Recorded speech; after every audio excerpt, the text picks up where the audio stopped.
देखिए बच्चों, हिंदी साहित्य के बारे में आज हम पढ़ेंगे।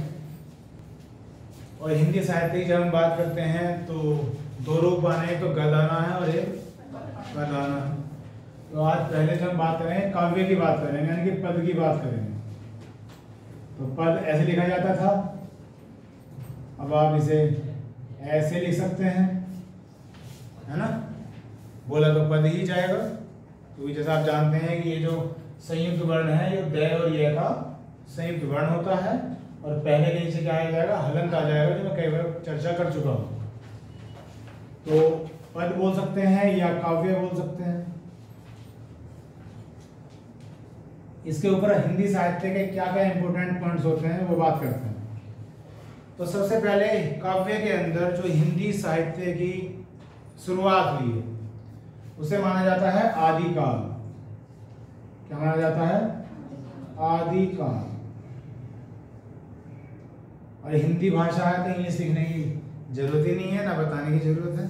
सबसे बढ़िया बात, आदिकाल। अब आदि का मतलब आप जानते हैं। अगर मैं आपसे पूछता हूं कि भाई आदि एक शब्द है, एक पद है, इसका विलोम शब्द क्या होगा, आप अंत बोलोगे। तो आदि का मतलब होता है किसी चीज की शुरुआत, और अंत होता है किसी चीज की समाप्ति। आदि का विलोम शब्द अंत होता है। जैसे भगवान शिव हैं, तो भगवान शिव को भी आदिनाथ कह दिया जाता है। आदि कहते हैं ना, देवों के देव महादेव, मतलब सबसे बड़े देव, सबसे पहले देव, इसलिए उन्हें आदिनाथ कह दिया जाता है। तो आदि का मतलब ये है। अभी आदिकाल की जो समय सीमा है ये कब से कब तक है, तो ये बताया गया है कि 650 ईस्वी से 1350 ईस्वी तक इसकी समय सीमा है। ईस्वी को एडी कहते हैं इंग्लिश में, ठीक। एनो डोमिनी, ईस्वी, ईस्वी 650 ईस्वी से 1350 ईस्वी तक का जो समय है वो आदिकाल माना जाता है। तो मुख्य तौर पर आप देख पा रहे हैं कि लगभग कितने वर्ष हो गए? 700 वर्ष। तो 700 वर्ष के अंदर जो जो हिंदी काव्य में सुधार हुए हैं, जो जो रचनाएं लिखी गई हैं, यहाँ हमें ये पढ़ना है कि इन रचनाओं में काव्य के मुख्य अंग क्या बनकर आए हैं। क्योंकि काव्य किसी रस के ऊपर लिखा जाएगा, उनमें छंदों का इस्तेमाल होगा, उनमें अलंकारों का इस्तेमाल होगा, प्रयोग में लाए जाएंगे। तो क्या चीज़ है, तो हमें यहाँ देखने को क्या मिलता है? हमें देखने को बच्चों यहाँ मिलता है कि मुख्य रूप से इस आदिकाल में 3 ऐसे विषय रहे हैं जिन पे आदिकाल की सबसे ज़्यादा काव्यों की रचनाएं की गई। उनमें एक है धार्मिकता। क्या है? धार्मिकता। धार्मिकता के ऊपर काफी काव्य लिखे हुए हैं। दूसरा शब्द आता है वीर गाथात्मकता। वीर गाथात्मकता यानी कि वीरों की गाथाएं लिखी गई हैं। अब जैसे हम अभी उदाहरण दे रहे थे किसकी, पृथ्वीराज रासो, है ना, पृथ्वीराज रासो। तो ये पृथ्वीराज चौहान के युद्धों का वर्णन है, इसमें उनके विवाहों का वर्णन है। पृथ्वीराज चौहान, जब भी पृथ्वीराज चौहान शब्द आता है तो हिस्ट्री में हमें कौन सी शताब्दी याद आती है? 12वीं शताब्दी का अंत याद आता है। सन 1191, 1100, जो मुख्य रूप से 2 युद्ध हैं, तराइन का पहला युद्ध, तराइन का दूसरा युद्ध। 1191 में तराइन का पहला युद्ध हुआ था और तराइन का दूसरा युद्ध हुआ था 1192। पहले में जीत गए थे पृथ्वीराज चौहान और दूसरे में हार गए, ठीक। खैर, तो वीर गाथात्मकता, वीरों की गाथा। और तीसरा गुण जो मिलेगा इसमें वो है श्रृंगारात्मकता, श्रृंगार, ठीक, सौंदर्य। तो श्रृंगार,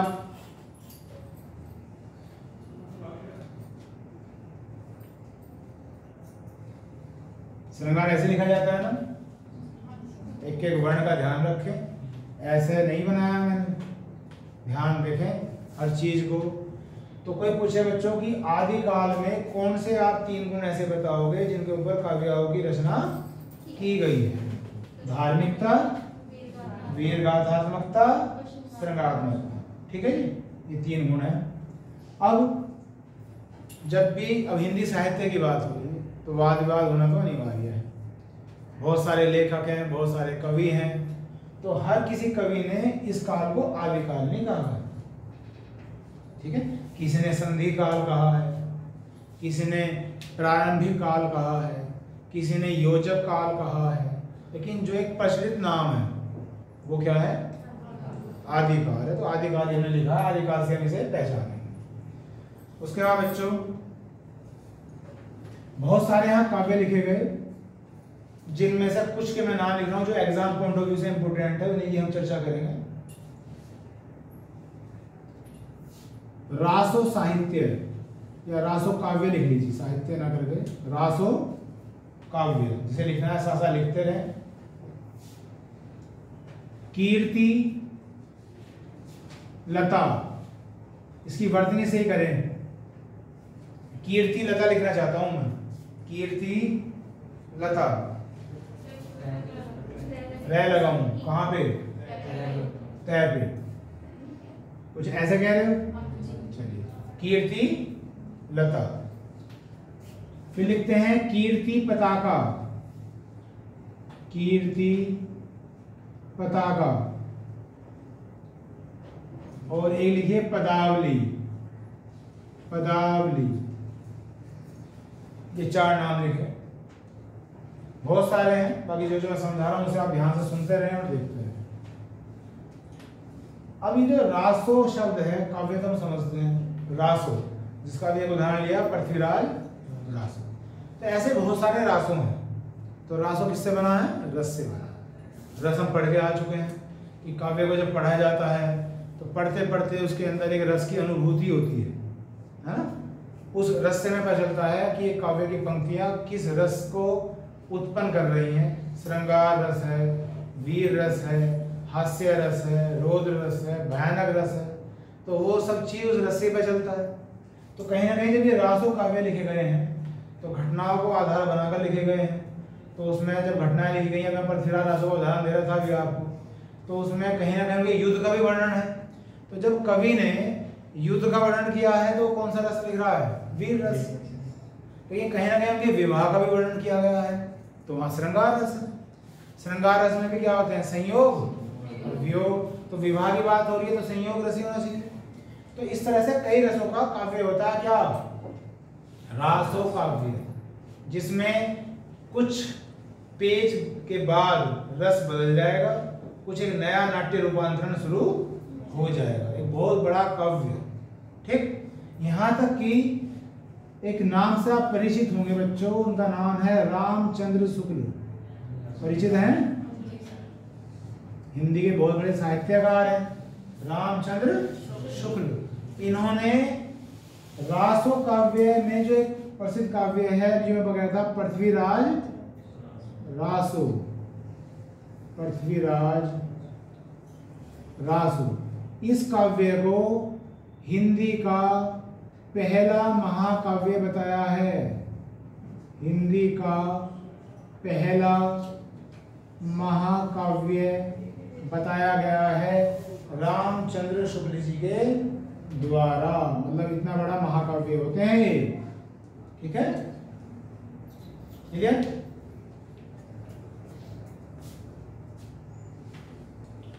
उसके बाद अभी मैंने 4 नाम लिखे थे। अब इनमें कीर्ति लता, कीर्ति और पताका, ठीक, और ये क्या है? पदावली। ये जो तीनों के तीनों हैं, ये भी और ये भी, इनके जो लेखक है बच्चों वो है विद्यापति। कौन है? विद्यापति इनके कवि हैं, विद्यापति। तो ये तो एक समानता हो गई कि भाई कीर्ति लता किसने लिखी है? विद्यापति ने। कीर्ति पताका भी इन्होंने लिखी है, पदावली भी इन्होंने लिखी है। तो पूछेंगे कि अंतर क्या है इनमें? तो अंतर यह है बच्चों, जो कीर्ति लता है और कीर्ति पताका है, इनमें जो भाषा का प्रयोग हुआ है, यहां मैं लिख रहा हूं कीर्ति, दोनों कीर्तियों में, मतलब कीर्ति लता में भी और कीर्ति पताका में भी। तो इनमें जो भाषा का इस्तेमाल हुआ है वो भाषा है अवहट। क्या है? अवहट भाषा का प्रयोग हुआ है। और जो अन्य बुक है, अन्य पुस्तक है या काव्य रचना है, कौन सी? पदावली। इसमें जो भाषा प्रयोग में लाई गई है वो है मैथिली। क्या है? मैथिली। ये इनमें अंतर है।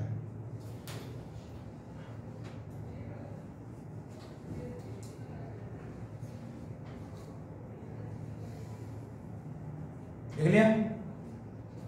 अब मैथिली की तो हम आज भी जानते हैं। भारत के बहुत से राज्य ऐसे हैं जहां मैथिली भाषा का प्रयोग होता है। हमारे भारतीय संविधान में कुल कितनी भाषाएं हैं? 22 भाषाएं हैं, उनमें एक मैथिली भी है। जब हमने संविधान पढ़ाया था, आपको भी पता है। अंतिम 4 भाषाएं कौन कौन सी थी जो जोड़ी गई थी? मैथिली, संथाली, डोगरी, बोडो। इससे पहले 18 भाषाएं थी। जब ये 4 जोड़ी गई तब 22 बनी। और आज हमारे पूरे भारत में संवैधानिक रूप से कुल भाषाएं 22 है। तो ये तो उसी भाषा की बात होगी। लेकिन ये एक ऐसा शब्द है जो हमें परेशान कर सकता है, अवहट। इसे समझाने के लिए कुछ ऐसा करते हैं। अगर मैं आपसे एक छोटा सा क्वेश्चन पूछूं कि हिंदी भाषा का विकास कौन सी भाषा से हुआ है, तो आप क्या कहेंगे? संस्कृत से हुआ है। क्योंकि संस्कृत एक भाषा ऐसी है जो व्याकरण की दृष्टि से काफी मजबूत है ना? आपको पता भी है, आप एक आधुनिक समय में रह रहे हैं। पता नहीं कितने सॉफ्टवेयर ऐसे हैं जो सीधा संस्कृत को आधार मान के बनाए गए हैं। क्योंकि जो सॉफ्टवेयर उसके आधार मान के बनाए जाते हैं तो कोई दिक्कत ही नहीं होती आगे तक। इंग्लिश भी फेल, हिंदी भी फेल, कहीं ना कहीं दिक्कत होती रहती है, मॉडिफिकेशन होते रहते हैं। तो ऐसा है। तो मैं आपको कुछ ऐसा करना चाहता हूँ कि कैसे कैसे भाषाएं बनी हैं। सबसे पहले क्या है? संस्कृत भाषा। तो संस्कृत से सीधी हिंदी नहीं आई, हिंदी तो बहुत बाद में आई है। संस्कृत से जो भाषा आई थी बच्चों, वो आई थी पाली। ये सब हम पढ़ते रहते हैं इतिहास में, बौद्ध साहित्य में, जैन साहित्य में। पाली भाषा में उपदेश दिए, प्राकृत भाषा में उपदेश दिए। तो वो यही है, ये वही समय चल रहा है। समय ध्यान रखो, हिंदी पढ़ रहे हो, हिस्ट्री पढ़ रहे हो, समय तो नहीं बदलने वाला। ठीक है? अब बौद्ध धर्म या जैन धर्म, वो भी तो इसी ड्यूरेशन के बीच की बात है। तो ऐसी ऐसे भाषाओं का भी क्या हो रहा है? विकास हो रहा है। पाली भाषा के बाद आई प्राकृत भाषा। प्राकृत भाषा के बाद आई अपभ्रंश भाषा। अपभ्रंश। अपभ्रंश के बाद आई अवहट भाषा। और उसके बाद आई प्राचीन हिंदी। प्राचीन इसलिए लिखा गया क्योंकि आज जो हम हिंदी बोलते हैं वो तो कुछ और है। प्राचीन हिंदी का मतलब जब हिंदी बनी थी उसे प्राचीन हिंदी कहा गया। तो ये जो मैंने लाइन लिखी है ये क्या है? एक विकास क्रम हो गया, कौन सी भाषा से कौन सी भाषा आई। तो मैंने आपको ये समझाना चाहा कि जिस शब्द का मैं प्रयोग कर रहा था अवहट, वो वास्तव में क्या है? संस्कृत से बनी पाली, पाली से बनी प्राकृत, प्राकृत से बनी अपभ्रंश, उसके बाद बनी अवहट, जिस भाषा में इन्हें लिखा गया। किसे? कीर्तिलता और कीर्तिपता। हाँ जी, समझा नहीं। कहाँ? ये इसी के फिर जब मैं आपको अपभ्रंश पढ़ाऊंगा ना तो इसकी ब्रांच हो जाएंगे। मतलब वो इसमें नहीं है, वो इससे आगे चल गया फिर तो वहां बताऊंगा।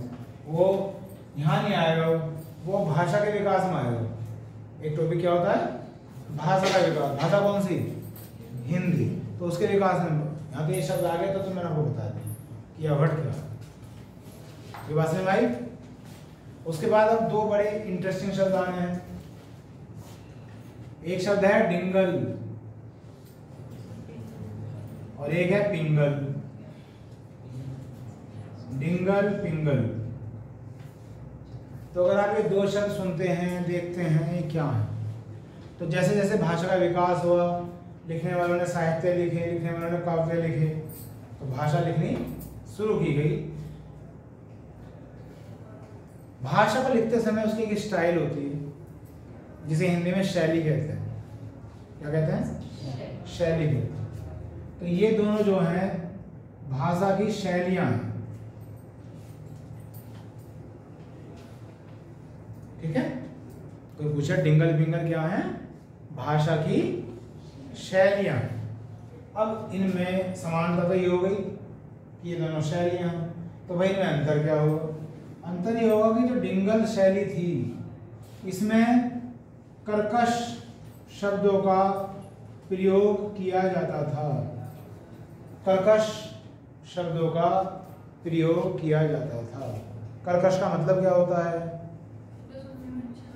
जो सुनने में अच्छे ना हो, तेज हो, जरूरत से ज्यादा हो। कर्कश ध्वनि, बहुत तेज ध्वनि को कर्कश बोलते हैं। ठीक है? और कर्कश का विलोम शब्द क्या होता है? अब हिंदी है तो शुरू हो जाओ, तो आपको बोलना ए कर्कश, से कर्कश तो इसलिए नहीं मिल रहा। जब नहीं मिल रहा तो इसका अर्थ जानते हो, अर्थ से विलोम शब्द बनाने का प्रयास करो। मधुर, मधुर भी सही है। बाकी आप लिखेंगे कर्णप्रिय। क्या लिखेंगे? कर्णप्रिय, जो कानों को प्रिय हो, जो कानों को अच्छा लगे। तो कर्कश का विलोम शब्द होता है बच्चों कर्णप्रिय। अब इससे हुआ क्या? कर्कश शब्द का इस्तेमाल तो हुआ किसमें? डिंगल में। और पिंगल में हुआ कर्णप्रिय शब्दों का प्रयोग, जो सुनने में अच्छे लगे, पढ़ने में अच्छे लगे। तो धीरे धीरे क्या हुआ? जो डिंगल शैली थी इसका लोप होता चला गया। इसे कवियों ने प्रयोग में कम लाना शुरू कर दिया। और जो चीज सुनने में अच्छी है, पढ़ने में अच्छी है, यानी कि पिंगल शैली, इसको बढ़ावा मिलता चला गया। तो हम देखते हैं भाषा के विकास के साथ साथ डिंगल शैली लुप्त हो जाती है और पिंगल शैली बहुत ज्यादा प्रयोग में लानी शुरू हो जाती है। आगे फिर हम एक चीज पढ़ते हैं, वो है ब्रज भाषा। क्या है? ब्रज भाषा। तो वो ब्रज भाषा कुछ और नहीं है, पिंगल शैली का ही विकास है। बहुत सारी भाषाएं हिंदुस्तान तो भाषाओं का ही एक देश है। और जब हम उनकी भाषाओं में भी घुसेंगे तो कितनी क्षेत्रीय भाषाएं हैं, पता नहीं, बहुत सारी भाषाएं बनेंगी।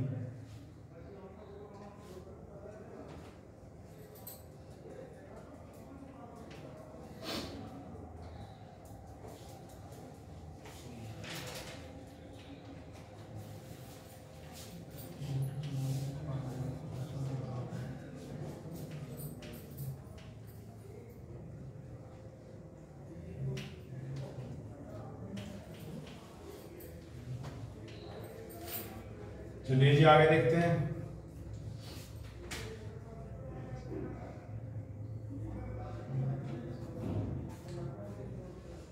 अब उसके बाद एक लाइन है, अभी हमने छंद पढ़े हैं। तो छंद में एक छंद पढ़ा था हमने, चौपाई। चौपाई छंद पढ़ा था। कितनी मात्राएं होती हैं? 16 मात्राएं होती हैं। तो वास्तव में जो चौपाई छंद है, इसका जो पहला नाम था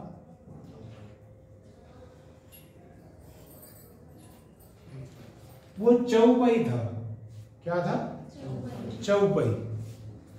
और अभी मैंने एक भाषा लिखी थी, कौन सी? अपभ्रंश, ये वाली। ये छंद इस भाषा में इस्तेमाल होता था, मतलब इस भाषा का है ये। अपभ्रंश भाषा में छंद जो था उसका नाम क्या था? चौपाई। इसमें जो थी 15 मात्राएं थी। ठीक? अब इसमें एक मात्रा जोड़ दी गई तो कितनी मात्रा बन गई? 16 मात्राएं बन गई। और चौको से नाम आ गया चौपाई। ठीक? जिसका फिर हिंदी भाषा में प्रयोग होता है। तो इस तरह से छंद बदलते रहते हैं। तो चौपाई छंद बन गया। जिसमें हम सभी जानते हैं कि 16 मात्राओं का प्रयोग होता है। तो कोई आपसे पूछे अगर कि चौपाई छंद से पहले उसका नाम क्या था, वो है चौपाई, और वो कौन सी भाषा का है? अपभ्रंश भाषा का छंद है। छंद वो भी है, छंद ये भी है। उसमें 15 मात्राएं थी, इसमें 16 मात्राएं। एक लाइन ये इंपोर्टेंट है। उसके बाद नेक्स्ट पॉइंट है, मैंने भी कहा कि आदिकाल में 3 गुणों को ज्यादा प्राथमिकता दी गई। कौन कौन से थे? एक तो धार्मिकता, फिर वीरगाथात्मकता और श्रृंगारिकता। तो अगर मान लिया किसी कवि को वीर गाथात्मकता लिखनी है, वीरों का वर्णन करना है, तो वीर रस का प्रयोग करना पड़ेगा। ठीक, तो अगर आपसे कोई पूछे कि अगर आदि काल में वीर रस का प्रयोग किया गया है तो कौन सा सबसे प्रचलित छंद का प्रयोग हुआ है आदि काल में वीर रस को दर्शाने के लिए? तो आपका आंसर होगा आल्हा। क्या होगा? आल्हा। जब हम छंद पढ़ रहे थे तो हमने सिर्फ इसका नाम पढ़ा था, उसकी मात्राएं सीखी थी। तो मात्राएं कितनी होती हैं? 31 मात्राएं होती हैं। तो क्या क्वेश्चन बना हमारा? आदि काल में अगर किसी कवि को वीर रस लिखना है, वीरगाथात्मक कविताएं लिखनी है, तो सबसे प्रसिद्ध कौन सा छंद था? आल्हा। ठीक, ये तो हमें पहले से याद है कि मात्रा कितनी होती है? 31 होती हैं। बात आदि काल की हो रही है। छंद और भी हैं, लेकिन जो सबसे प्रसिद्ध है वो कौन सा है? आल्हा। और ये वीर रस का छंद होता है, तो इसका हम ध्यान में रखें। उसके बाद नेक्स्ट पॉइंट है बच्चों, अगर काव्य लिखते लिखते चौपाई के साथ दोहा छंद का प्रयोग किया जाए, काव्य लिखते लिखते चौपाई के साथ अगर दोहा छंद का प्रयोग किया जाए, तो ये एक पद्धति बनती है काव्य लिखने की। उस पद्धति को कड़वक कहते हैं। उस पद्धति को कड़वक कहते हैं। तो अगर ये पूछा जाए कि कड़वक पद्धति को अपनाने वाले कौन से मुख्य 2 कवि हैं, तो एक तो है मलिक मोहम्मद जायसी और एक है तुलसीदास। मलिक मोहम्मद जायसी और दूसरे हैं तुलसीदास। तो यहाँ मैं सिर्फ जायसी लिख रहा हूं, जायसी और तुलसीदास। एक पॉइंट ये काफी इंपॉर्टेंट है।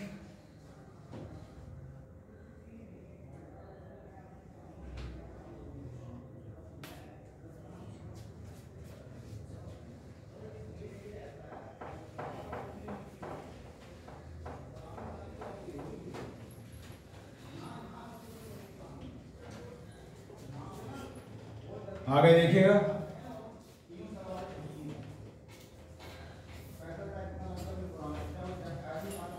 इसे समझाइएगा हिटलर को। इसे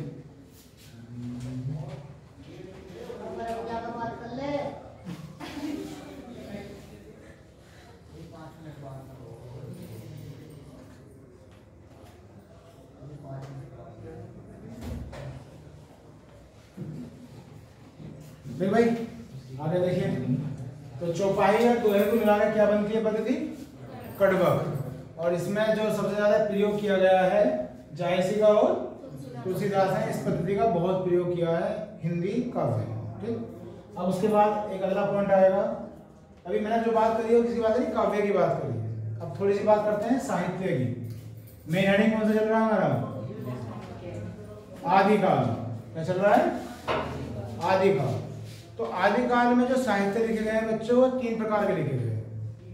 इनमें जो पहला नाम आता है वो आता है सिद्ध साहित्य।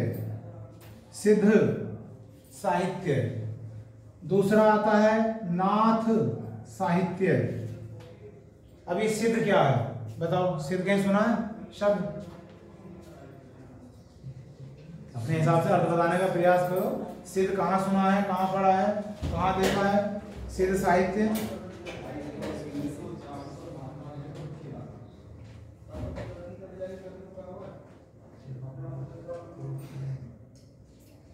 हाँ जी, सिद्ध नहीं सुना? ये व्यक्ति बहुत सिद्ध है। सिद्ध कहां से बनता है? सिद्धि। सिद्धि सुनिए, सिद्धि प्राप्त की जाती है मंत्रों के उच्चारण के द्वारा, बड़े बड़े यज्ञ के द्वारा, जिसमें हमारा वेद है एक अथर्ववेद। अथर्ववेद जो वेद है वो किस चीज को समर्पित है? ज्यादा जादू टोना, वशीकरण वगैरह जो चीज हमारे यहाँ से आती है वो कहाँ से आती है? अथर्ववेद से आती है।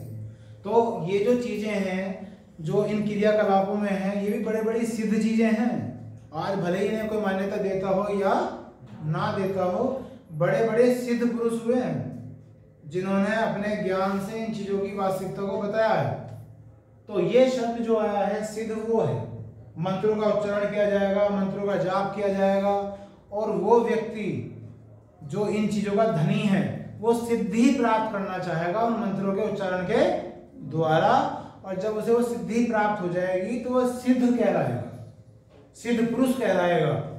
तो उन लोगों ने भी साहित्य लिखे हैं और वे साहित्य कहलाए हैं सिद्ध साहित्य। ये शब्द हो गया वो।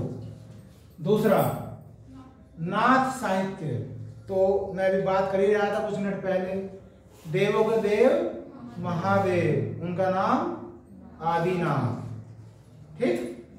गोरखनाथ सुना होगा, ठीक। तो ये सब एक नाथ संप्रदाय से थे, देवदेव महादेव भी, इनके द्वारा भी बहुत साहित्य लिखे हुए हैं। उन साहित्य को हम बोलते हैं नाथ साहित्य, ठीक। अब तीसरा जो है रासोई है, रासो साहित्य। रासो काव्य भी होता है और रासो साहित्य भी होता है। जब हम साहित्य की बात करते हैं, मैं कहने लगा कि भाई साहित्य में और काव्य में क्या अंतर है, तो साहित्य में तो गद्य भी आ जाएगा और पद भी आ जाएगा, लेकिन रासो काव्य में सिर्फ पद ही आएगा, मतलब पोएट्री ही आएगी, शब्द तो एक ही हुआ, ठीक। तो ये तीन साहित्य लिखे गए आदिकाल में। इनकी बहुत बड़ी बातें हैं, लेकिन कुछ इंपोर्टेंट बात ये है कि इनकी संख्या भी याद होनी चाहिए। कोई आपसे पूछे कि सिद्ध साहित्य कितने हैं, तो आंसर है 84, 84 सिद्ध साहित्य हैं।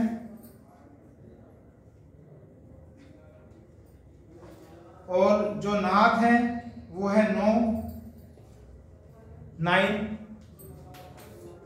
और जो रासो हैं वो है 3। जितनी एग्जाम में आने वाली बातें हैं सब उन्हीं की बात हो रही है। तो 84 तरह के तो क्या है, सिद्ध हैं। अब उन्होंने अपनी रचनाएं की होंगी, तो आप सोच के देखो हिंदी साहित्य कितना बड़ा है, कितना विशाल। तो 84, 9 और 3। अब इसमें जो है रासो 3 है, क्योंकि इन्हें 84 को तो लिखना है, लिखवाना सही नहीं है, बहुत बड़ी संख्या है। हालांकि 9 लिखे जा सकते हैं, बाकी इन्हें भी रहने दो। अभी जो रासो है 3, इन्हें लिखते हैं, तो ये कुछ अलग नहीं है। अभी आदिकाल में 3 गुण कौन से आए थे? धार्मिकता, वीरगाथात्मकता, श्रृंगारिकता। तो उसी के हिसाब से इन तीनों को विभाजित कर दिया गया। यानी कि पहला क्या आना है? धार्मिक,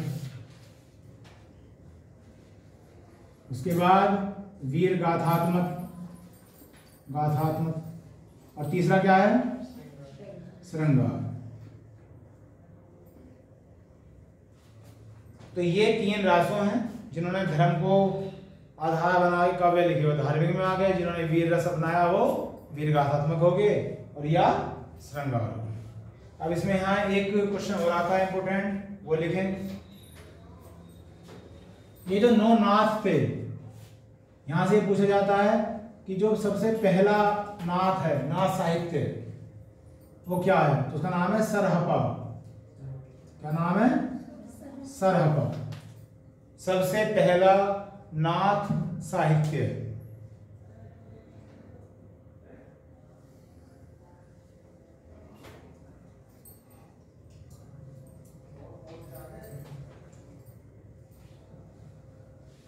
अब हैंड डालिए। पृथ्वीराज रासो, पृथ्वी राज रासो, ये है डाली, काफी प्रसिद्ध है। और जैसे मैंने भी लिखा था कि रामचंद्र शुक्ल जी ने तो हिंदी का पहला महाकाव्य तक इसे बता दिया है। तो इसमें हम 2-4 बातें ये देखेंगे कि इसमें कौन से छंद यूज हुए हैं, प्रयोग में लाए गए हैं। 2-4 बातें ऐसी हैं जो हम प्रयोग में लाएंगे। तो पृथ्वीराज रासो के जो कवि हैं वो तो आप जानते हैं, चंद्रबरदाई।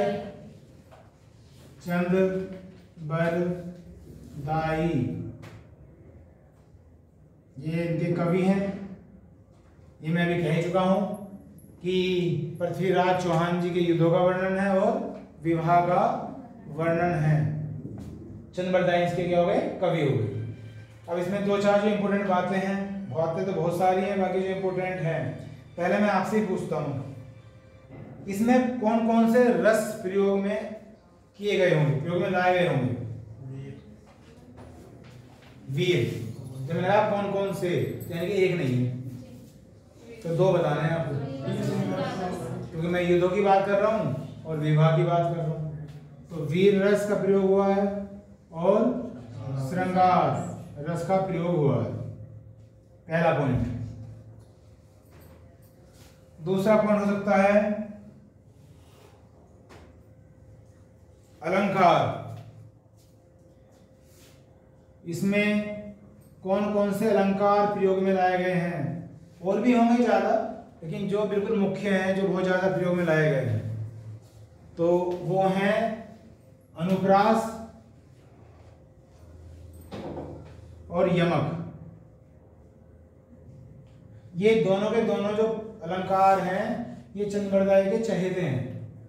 मतलब जितना भी उन्होंने काव्य लिखा है उनमें अगर मैं बात करता हूँ 95% की, तो वो इन दोनों अलंकारों को ही समर्पित है, अनुप्रास और यमक। ठीक, अब इसलिए इनसे पहले पढ़ाना उन्हें जरूरी था। किन्हें? रस को, अलंकार को और छंद को, क्योंकि मुझे पता था जब साहित्य पढ़ाऊंगा तो ये शब्द आएंगे और हमें यमक तो पता नहीं। तो एक फिर क्वेश्चन आ गया दिमाग में, तो अब पता है, अब नहीं पता नहीं पढ़ने के बाद तो पता है ना। अनुप्रास और यमक कहाँ है? शब्द अलंकार में, अलंकार में। अभी तो 1-2 दिन पहले की बात है, अभी तो तरोताजा है मामला।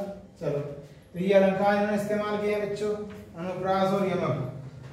और एक इंपॉर्टेंट पॉइंट इसमें वो लिखिएगा, छंद तो मैं इसलिए नहीं लिख पाने का क्योंकि छंद इन्होंने बहुत सारे प्रयोग में किए हैं। लगभग 70 छंद प्रयोग में लाए गए हैं इनके द्वारा, 70। तो उनके नाम ऐसा लिखना कोई सही नहीं है, तो उन्हें आप रहने दीजिए।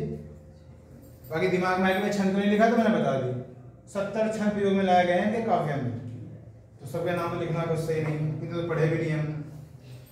उसके बाद लिखें भाषा कौन सी प्रयोग में लाई गई है इसमें? भाषा, तो भाषा में लिखिएगा राजस्थानी, राजस्थानी मिश्रित ब्रज भाषा, राजस्थानी मिश्रित ब्रज भाषा। ये भाषा प्रयोग में लाई गई है पृथ्वीराज रासों में।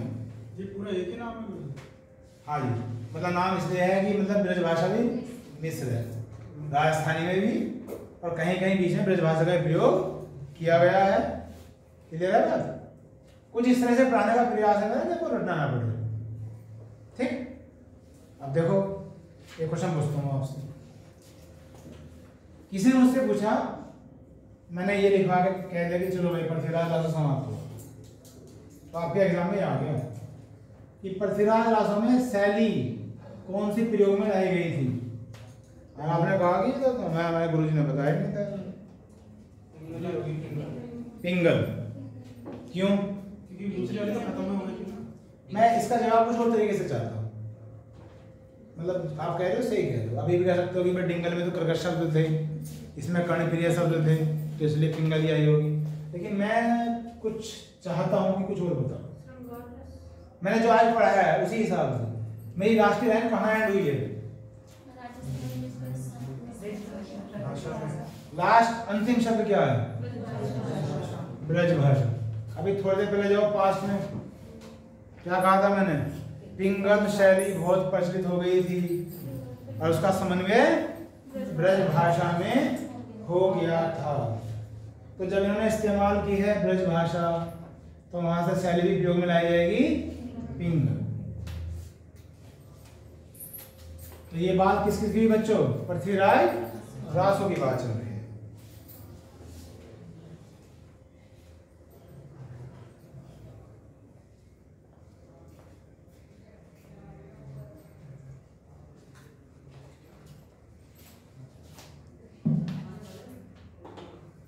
चलिए बस आज इस पीरियड में ध्यान दीजिए, फिर कल आएगा।